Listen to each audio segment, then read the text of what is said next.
WhatsApp guys, IPL की दुनिया से आज एक वीडियो लाए हैं जिसका टाइटल है आईपीएल के 10 सबसे controversial movements. Non stop cricket channel से वीडियो है और इस वीडियो का लिंक है डिस्क्रिप्शन में। तो आज इसमें पता लगेगा कौन सी कंट्रोवर्सीज आईपीएल के अराउंड हुई है। नो डाउट आईपीएल एक फेस्टिवल की तरह आता है और त्योहार की तरह होता है। मतलब किसको देखना पसंद नहीं है क्रिकेट यार। मतलब हम इंडिया में बहुत ही हुआ कि 2 महीने मतलब लगातार मस्ती वाला और बड़े से बड़े सितारे देखने को मिलते हैं क्रिकेट के। तो पहले देखते हैं वीडियो में कौन सी कंट्रोवर्सीज है। तो आप बताने इनमें से आपको कौन सी पता थी। 1 2 3 गो। दोस्तों, आईपीएल और कंट्रोवर्सीज का रिलेशन हमेशा से बहुत गहरा रहा है। हर आईपीएल सीजन अपने साथ रोमांच और एंटरटेनमेंट लाता है, तो कोई ना कोई कंट्रोवर्सी भी ले ही आता है। तो चलिए आज मैं आपको आईपीएल हिस्ट्री की टॉप 10 कंट्रोवर्सीज के बारे में बताता हूँ। क्या हुआ था? अश्विन मानकड़िंग बटलर। दोस्तों, रविचंद्रन अश्विन एक ऐसे प्लेयर हैं जो कंट्रोवर्सी से दूर रहना ही पसंद करते हैं, लेकिन साल 2019 के आईपीएल में अश्विन कुछ ऐसा कर गए जो क्रिकेट के लॉस के हिसाब से तो फेयर था, लेकिन जेंटलमैन्स गेम में एक्सेप्टेबल नहीं था। राजस्थान और पंजाब के बीच मैच था और राजस्थान एक आसान जीत की ओर जा रही थी। बॉलिंग करते हुए अश्विन ने देखा कि नॉन स्ट्राइकर एंड पर खड़े जॉश बटलर बॉल रिलीज होने से पहले ही क्रीज से काफी आगे निकल जाते हैं। इस पर अश्विन ने उन्हें मानकड़ कर दिया। निराश बटलर को पेविलियन लौटना पड़ा और राजस्थान उस मैच को हार गई। इसके बाद तो जैसे क्रिकेट जगत 2 हिस्सों में बंट गया। एक अश्विन को सपोर्ट कर रहा था तो दूसरा क्रिटिसाइज। हालांकि अब आईसीसी के नए रूल्स के मुताबिक मानकड़िंग पूरी तरह से लीगल है और बटलर क्रीज के अंदर ही रहे तो बेहतर होगा। अब तो दोनों एक टीम में खेलते हैं। दोनों की टीम में। दोस्तों, ये बात साल 2008 के आईपीएल की है।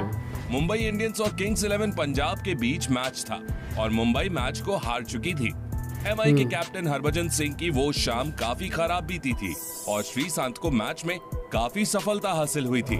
ऐसा कहा जाता है कि मैच के बाद हैंडशेक्स के दौरान श्रीशांत ने हरभजन से कुछ ऐसा कहा जिस पर उन्हें गुस्सा आ गया और उन्होंने श्रीशांत को थप्पड़ जड़ दिया। जब कैमरा श्रीशांत के ऊपर घूमा तो वो अपने गाल पर हाथ रखकर रो रहे थे। हरभजन को तुरंत पूरे सीजन के लिए सस्पेंड कर दिया गया। हालांकि हाल ही में श्रीशांत ने बिग बॉस में एक खुलासा किया था कि हरभजन ने उन्हें थप्पड़ मारा ही नहीं था, बल्कि वो एक जुबानी बहस थी। पर श्रीशांत को गाल पर हाथ रखकर रोते तो हम सभी ने देखा था। Spot fixing scandal. दोस्तों, स्पॉट फिक्सिंग स्कैंडल्स आईपीएल की डार्केस्ट कंट्रोवर्सी हैं। साल 2013 में राजस्थान रॉयल्स के 3 प्लेयर्स एस श्रीशांत, अंकित चवन और अजीत चांडिला स्पॉट फिक्सिंग के दोषी पाए गए थे और उन पर लाइफ टाइम बैन लगा दिया गया था। साल 2015 के आईपीएल में राजस्थान और चेन्नई के ओनर्स पर बेटिंग में शामिल होने का आरोप भी लगा था, जिस कारण से इन दोनों टीम्स को 2 साल का बैन झेलना पड़ा था। वैसे दोस्तों, आपको क्या लगता है, क्या सीएसके और राजस्थान को बैन करना एक सही फैसला था? कमेंट करके बताइए। Shahrukh Khan banned from Wankhede. दोस्तों, बॉलीवुड के किंग खान को आपने आईपीएल के दौरान अक्सर स्टेडियम में देखा होगा, लेकिन वानखेड़े स्टेडियम से उनका कुछ उखड़ा सा रिश्ता है। बात है साल 2012 की। वानखेड़े स्टेडियम में केकेआर ने मुंबई इंडियंस को हरा दिया था और सभी केकेआर फैंस काफी खुश थे।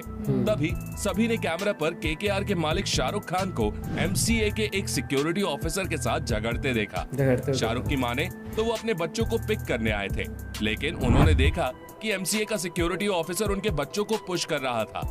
इस पर उन्हें गुस्सा आया और यहीं से वो लड़ाई शुरू हुई।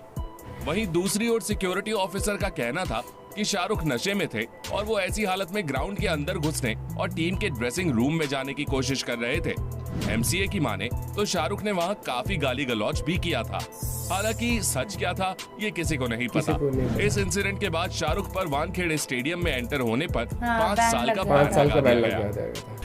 Players caught in drug party. दोस्तों, यूं तो आईपीएल में आफ्टर मैच पार्टीज के काले किस्से हमें सुनने को मिलते ही रहते हैं, लेकिन साल 2012 में ऐसा एक किस्सा मुंबई की एक रेव पार्टी से निकल कर आया। पुणे वॉरियर्स इंडिया के 2 प्लेयर्स राहुल शर्मा और वेन पार्नेल को कई जाने माने सेलिब्रिटीज के साथ ड्रग्स पार्टी से पकड़ा गया था। दोनों प्लेयर्स ने पुलिस को बयान दिया कि उन्होंने कोई ड्रग्स नहीं लिए हैं और वो गलत समय पर गलत जगह पहुंचने के शिकार हुए हैं। लेकिन जब उन दोनों का नार्कोटिक टेस्ट हुआ तो दोनों पॉजिटिव पाए गए। हालांकि दोनों के ऊपर कोई सख्त एक्शन नहीं लिया गया था। Sri Lankan players ban from Chennai. दोस्तों, हम सभी जानते हैं कि श्रीलंका में रहने वाले तमिल लोगों पर काफी अत्याचार किया जाता है और इस कारण से भारत और श्रीलंका के रिश्ते बनते बिगड़ते रहते हैं। पर साल 2013 में तमिलनाडु की उस समय की चीफ मिनिस्टर जयललिता ने चेन्नई में श्रीलंकन प्लेयर्स के खेलने पर नाराजगी जताई। इसके कारण संगकारा, जयवर्धने और मलिंगा समेत 13 श्रीलंकन प्लेयर्स को सिक्योरिटी कंसर्न्स के चलते चेन्नई में नहीं खेलने दिया गया था। Lalit Modi sacked as IPL chairman. दोस्तों, इंडियन प्रीमियर लीग जैसे टूर्नामेंट को शुरू करने के पीछे का दिमाग ललित मोदी का था। IPL के फाउंडर से लेके चेयरमैन और कमिश्नर भी ललित मोदी ही थे, लेकिन साल 2010 के बाद उन्हें हटा दिया गया। दरअसल उन पर IPL का चेयरमैन रहते हुए काफी कॉन्फिडेंशियल एग्रीमेंट्स को तोड़ने, अपनी जान पहचान वालों को स्पेशल हेल्प्स देने, ब्रॉडकास्ट डील्स और ऑक्शन प्राइसेस में हेर फेर करने के आरोप थे, जो बाद में सच भी पाए गए। लेकिन साल 2010 में ही ललित मोदी लंदन भाग चुके हैं और भारत लौटने से इनकार कर चुके हैं। 2010 के IPL के बाद ललित मोदी को IPL चेयरमैन के पद से हटा दिया गया था। Luke Pomersbach molesting an American woman. दोस्तों, साल 2008 में किंग्स 11 पंजाब के साथ IPL डेब्यू करने वाले लूक पॉमर्सबाख को ऑस्ट्रेलिया के फ्यूचर सुपरस्टार के तौर पर देखा जा रहा था। साल 2011 में RCB ने उन्हें $50,000 की प्राइस पर खरीदा था, लेकिन उन्होंने फील्ड की जगह ऑफ द फील्ड नाम कमाना शुरू कर दिया। उन पर नशे में अमेरिका की एक औरत को मोलेस्ट करने और उसके फियांसे को असॉल्ट करने के आरोप थे, जो सही साबित हुए। पॉमर्सबाख को भारत में ही अरेस्ट कर लिया गया था, लेकिन बाद में उन्हें बेल पर छोड़ दिया गया। Kochi Tuskers terminated bye BCCI। दोस्तों, साल 2011 में IPL में एक नई टीम की एंट्री हुई थी, जिसका नाम था कोची टस्कर्स केरला। लेकिन सिर्फ एक सीजन बाद ही इन्होंने IPL से विदाई ले ली। लेकिन क्या आप इसके पीछे का रीजन जानते हो? BCCI के रूल्स के अनुसार हर IPL टीम को अपनी 10% बैंक गारंटी BCCI को देनी होती है, लेकिन कोची ने ऐसा करने में देर कर दी। BCCI ने इसे अपनी टर्म्स एंड कंडीशंस का उल्लंघन मानते हुए कोची पर सख्त एक्शन लिया और उन्हें बाहर का रास्ता दिखाया गया। हालांकि आपको बता दूं कि कोची के ओनर्स इस केस को कोर्ट में भी ले गए थे। इस केस में आए आखिरी फैसले के अनुसार BCCI का डिसीजन इल्लीगल साबित हुआ है और उन्हें कोची के ओनर्स को 1750 करोड़ रुपए का कॉम्पनसेशन देना है। Malinga no ball versus RCB। दोस्तों, हमारी इस वाली कंट्रोवर्सी में मलिंगा और कोहली जैसे प्लेयर्स शामिल हैं। साल 2019 के IPL में RCB और MI के बीच मैच चल रहा था।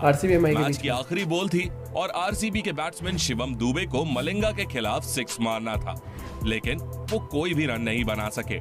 मुंबई जीत को सेलिब्रेट करने लगी और ऑफिशियल स्कोर बोर्ड भी मुंबई को जीता मान चुका था, लेकिन बिग स्क्रीन पर चल रही रीप्ले से कि मलिंगा की आखिरी बॉल नो बॉल थी, पर अंपायर एस रवि ने उसे नोटिस ही नहीं किया। गुस्साए विराट कोहली ने आफ्टर मैच प्रेजेंटेशन में अपनी भड़ास निकाली और कहा कि हम IPL के लेवल पर खेल रहे हैं, ना कि क्लब क्रिकेट के। उन्होंने कहा कि अगर ये गेम ऑफ मार्जिन्स है तो अंपायर को अपनी आंखें खुली रखनी चाहिए और ऐसी गलती नहीं करनी चाहिए। वैसे दोस्तों, आप इसके बारे में क्या सोचते हैं? कमेंट करके बताइए। वीडियो को लाइक और शेयर कर दीजिए और ऐसे ही इंटरेस्टिंग वीडियो। भाई आप भी बताना कि ऐसे वीडियोस अगर कोई और टॉपिक भी था कंट्रोवर्सी का जो आपको पता हो, जो इसमें मिस हुआ वीडियो के अंदर। बाकी जो कंट्रोवर्सी बताई गई बिल्कुल सही बताई गई, जैसे वो था ललित मोदी का, उनका काफी उसमें आया था कि उन्होंने जो ब्रॉडकास्टिंग राइट्स थी या फिर जो सीक्रेट डॉक्यूमेंट्स होते कुछ, मतलब ऐसे घपले के बारे में आया था उनका, तो फिर वो उसी टाइम पर फिर छोड़ के भाग गए थे इंडिया। और कहीं मतलब सही था तभी वो वापस नहीं आए ना, तभी वापस नहीं आए। और जैसे वो उस पे तो आज तक नहीं पता लगा यार, वो जो कंट्रोवर्सी हरभजन और श्रीशांत के बीच में थी, क्योंकि पता है क्या, कहीं पर भी वो मूवमेंट कैप्चर नहीं है कि मारा है, ऐसा कुछ है। जबकि उसने बिग बॉस में बताया था कि उसने भज्जीपा बोलता है ना कि भज्जीपा ने कुछ मतलब उसको ना ऐसे कर दिया था, अबे जान जैसे ऐसे नहीं करते थे, हाथ चांटा नहीं मारा था, उसने खुद बताया था कि उसने ऐसे नहीं करते थे। तो मुझे लग रहा है कहीं मीडिया ने कुछ ज्यादा इस टॉपिक को उस तरीके से प्रेजेंट कर दिया था, वो ऐसे करके जैसे कुछ ऐसे करके था, वो उनकी बात, क्योंकि ये आज तक कोई ऐसी वीडियो कुछ सामने आया, वही मुझे लग रहा है मीडिया ने अपने तरीके से उसको जिस तरीके से दर्शाया ना, हेडलाइन बना के, उस वजह से वो आ गया कि थप्पड़ जड़ा ये तरीके। प्लस एक वो बहुत काला दिन था IPL के लिए जब वो पता लगा स्पॉट फिक्सिंग, 3 जब राजस्थान के खिलाड़ी पकड़े जिसमें श्रीशांत थे, चंदीला थे, वो तो ये चीज़ तो है। और अब कानून जितने सख्त होते जा रहे हैं ना, तो वो चीज अच्छी है क्योंकि कैमरे से बहुत चीजें नहीं छुप सकती। ये चीज तो है, लेकिन एम्पायर वाले तो चूक है, देख मानता है, तो कहीं ना कहीं चूक कई बार हो जाती है, ह्यूमन एरर हो जाता है। लेकिन वो कैप्टन भी हीट ऑफ द मोमेंट में यार गुस्सा तो करेगा, क्योंकि वो एंड में जीतने के लिए खेलते हैं वो। जब इतनी मेहनत करते हैं, मुझे और वो बात भी कहीं ना कहीं ठीक थी कि इतना तो बीसीसीआई को सोचना चाहिए कि मतलब बीसीसीआई को नहीं, सॉरी, अंपायर उतना डिसीजन चेंज कर सकते थे कि अगर वो है, क्योंकि वो विराट कोहली का ना क्लब क्रिकेट नहीं है, इंटरनेशनल लेवल की तरह से ही है। तो आपको एक बार एटलीस्ट चेक करना चाहिए कि अगर कोई कैप्टन या कोई भी मतलब इतना बोल रहा है, क्योंकि कोई प्लेयर है, चलो वो बेशक हार, लेकिन अगर वो डिससेटिस्फाई होके जा रहा है एम्पायर के डिसीजन से, तो एटलीस्ट एक बार अगर इतने लोग बोल रहे हैं कि भाई चेक करो, तो वो तो कर सकते हैं चेक। बस ये चीज है। और कंट्रोवर्सीज तो देखो यार, कहीं भी बड़े लेवल स्केल पे कुछ भी होता है तो कंट्रोवर्सीज तो मूवीज वगैरह के को लेके भी कुछ भी हो। बाकी आईपीएल यार जब भी आता है ना, अलग ही लेवल का क्रेज होता है, चाहे सिनेमा हॉल कह रहा हूँ मैं, चाहे वो 1.5-2 महीने ऐसे ऑडियंस देखने जाओ, चाहे घर पे देखो, कि आप घर पे हो, आप कहीं डिनर करने जा रहे हो, वहाँ आईपीएल चल रहा है, आप कहीं क्लब में जा रहे हो, वहाँ टीवी पे आईपीएल, मतलब शाम का टाइम, मतलब आईपीएल तो भाई साहब अपना प्रोग्राम सेट है, वहाँ भी सबके टीवी पे आईपीएल चल रहा होता है। तो ऐसी अमेजिंग वीडियोस आप, ये अमेजिंग तो नहीं थी यार, ये थोड़ा कंट्रोवर्सी थी जो सराउंड थी, लेकिन आप और वीडियोस आप सजेस्ट कर सकते हो। बाकी आईपीएल की अपनी अपनी फेवरेट टीम कमेंट जरूर कर देना, और मिलते हैं आपसे एक और वीडियो के साथ। Bye bye, take care.